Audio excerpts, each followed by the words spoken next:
आज 2 अक्टूबर और लाल बहादुर शास्त्री जी की भी जन्मतिथि है महात्मा गांधी की जन्मतिथि के साथ। लाल बहादुर शास्त्री जी का जन्म 2 अक्टूबर 1904 में उत्तर प्रदेश के मुगल सराय, आज पंडित दीनदयाल उपाध्याय नगर के नाम से जाना जाता है, वहां हुआ था।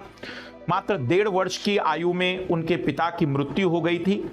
उनका वास्तविक नाम लाल बहादुर श्रीवास्तव था। शास्त्री जी की उनको उपाधि दी गई थी काशी विद्यापीठ के द्वारा। वे भारत के स्वतंत्रता आंदोलन में सक्रिय रूप से तो सहभागी रहे ही, वे भारत के दूसरे प्रधानमंत्री भी रहे। उनका कार्यकाल मात्र 19 महीनों का ही रहा, लेकिन इस कार्यकाल के दौरान भारत पाकिस्तान के मध्य हुए 1965 के युद्ध में उन्होंने भारत को न केवल अद्भुत रूप से विजय दिलाई, योगदान दिया, बल्कि उन्होंने जय जवान और जय किसान का नारा भी दिया। भारत और पाकिस्तान का ताशकंद में समझौता हुआ था, उस जमाने का सोवियत संघ, आज का रशिया, और उस समझौते के जस्ट अगले ही दिन 11 जनवरी को उनकी मृत्यु हो गई थी 1966 में। उनकी मृत्यु आज भी रहस्य बनी हुई है कि आखिर बिल्कुल पूरी तरह से फिट रहने वाले व्यक्ति की अचानक मृत्यु कैसे हो सकती है। एक बड़ी और महत्वपूर्ण बात उनके बारे में बता दूं कि वे भले ही हाइट में बहुत कम थे, लेकिन इरादे उनके मजबूत थे।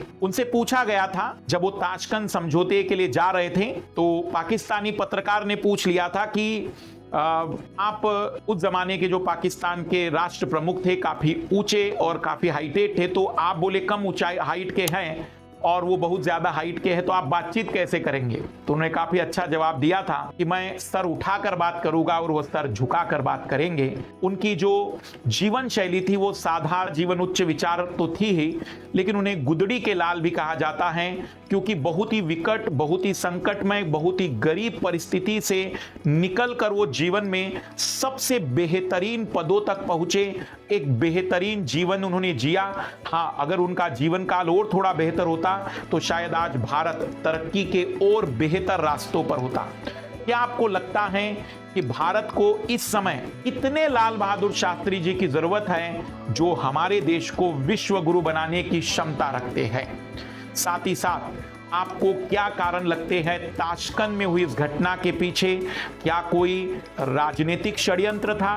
क्या किसी प्रकार की कोई वैश्विक घटना थी जिसे किसी अंतरराष्ट्रीय देश के द्वारा अंजाम दिया गया था, या पाकिस्तान की कोई साजिश थी? आपको इसके पीछे के क्या कारण लगते हैं, हमें कमेंट्स बॉक्स में जरूर बताइएगा।